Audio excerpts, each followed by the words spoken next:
Assalamualaikum dan selamat pagi anak-anak ibu yang berada di kelas 4. Bagaimana kabar kalian pada hari ini? Tentu baik-baik saja karena kabarnya. Pada kesempatan kali ini kita akan belajar tentang tema 6, cita-citaku, subtema 3, pelajaran PPKN. Mari disimak video pembelajarannya ya nak. Masuk ke keragaman agama dan tempat ibadah. Ada 6 agama yang diakui di Indonesia, yaitu Islam, Kristen, Katolik, Hindu, Buddha, dan Konghucu. Setiap agama memiliki tempat ibadah masing-masing.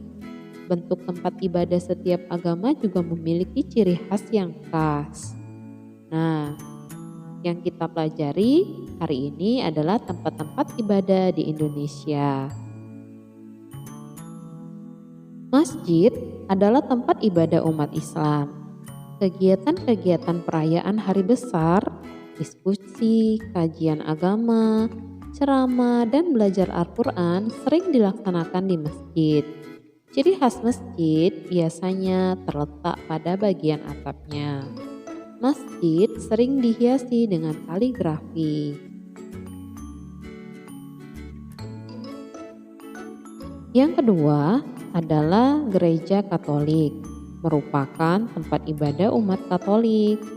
Kegiatan-kegiatan keagamaan seperti misa, ekaristi biasa dilakukan umat Katolik di gereja tersebut. Untuk ciri khasnya ada juga ya nak untuk gereja Katolik.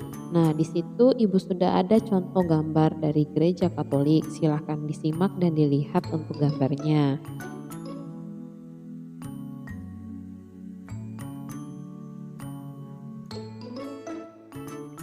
Yang ketiga adalah gereja Kristen, tempat ibadah umat Kristen. Kegiatan-kegiatan keagamaan seperti kebaktian biasa dilakukan umat Kristen di gereja tersebut. Untuk lebih jelasnya, ibu juga sudah ada gambar gereja untuk umat Kristen ya nak, boleh disimak gambarnya. Di sana juga ada ciri khasnya juga.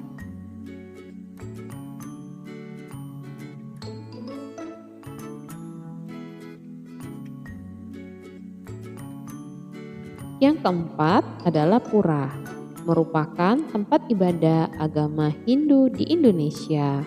Pura dirancang sebagai tempat ibadah di udara terbuka yang terdiri atas beberapa lingkungan dikelilingi tembok. Ciri khas pura adalah pelingi meru, yaitu menara dengan atap bersusun tinggi yang menyerupai pagoda.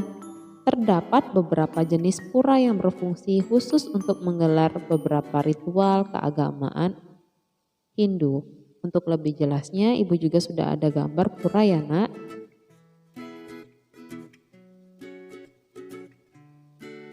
Lanjut ke wihara, merupakan tempat ibadah agama Buddha. Wihara juga bisa disebut kuil. Wihara digunakan untuk melakukan segala macam bentuk upacara keagamaan. Di dalam wihara terdapat satu atau lebih ruang untuk penempatan altar. Bentuk bangunan dan warna wihara biasanya hampir sama dengan kelenteng. Di sana juga ibu sudah ada contoh gambar wiharanya ya nak. Yang terakhir adalah kelenteng, sebutan untuk tempat ibadah penganut agama Konghucu di Indonesia. Bangunan kelenteng umumnya bernuansa arsitektur Tionghoa. Biasanya didominasi warna merah dan kuning. Lebih jelasnya juga ibu sudah ada contoh gambar kelenteng ya nak. Perilaku yang dapat dilakukan agar persatuan dan kesatuan antar umat beragama tetap terjaga. Yang pertama, menghormati teman yang sedang beribadah sesuai agamanya. Yang kedua, bermain tanpa melihat perbedaan agama. Ketiga, tidak memaksakan agama kepada orang lain.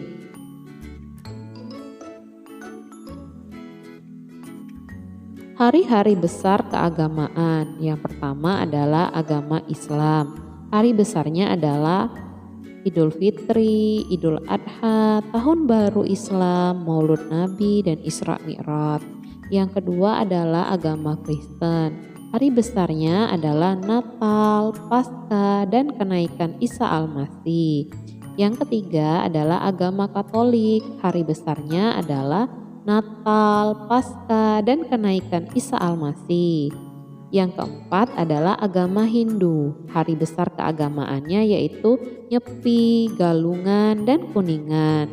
Agama yang kelima yaitu Buddha. Hari kebesarannya yaitu Waisak, Asada, dan Katina. Yang terakhir adalah agama Konghucu. Hari besar keagamaannya yaitu Imlek dan Cap Gome.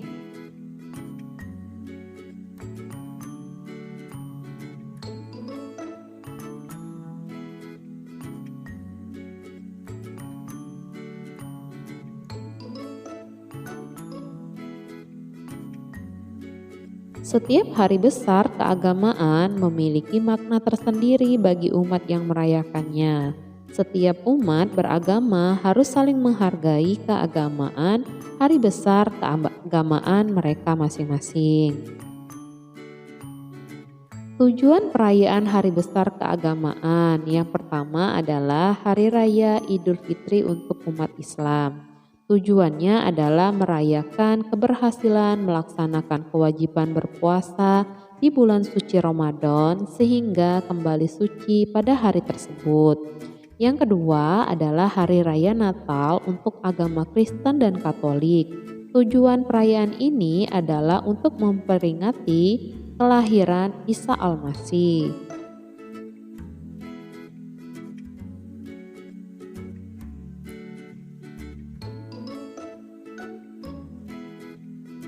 Yang ketiga adalah Hari Raya Nyepi untuk agama Hindu.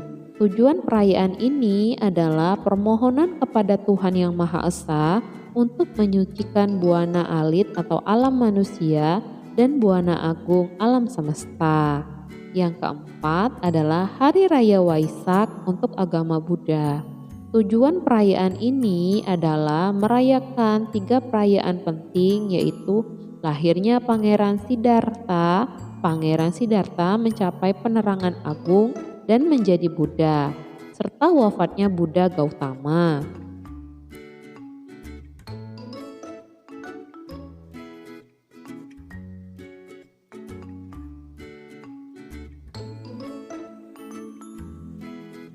Yang kelima adalah Tahun Baru Imlek untuk agama Konghucu. Tujuan perayaan ini adalah ungkapan rasa syukur dan harapan agar rezeki melimpah di masa yang akan datang. Selain itu, perayaan ini juga digunakan sebagai sarana berkumpul bersama keluarga.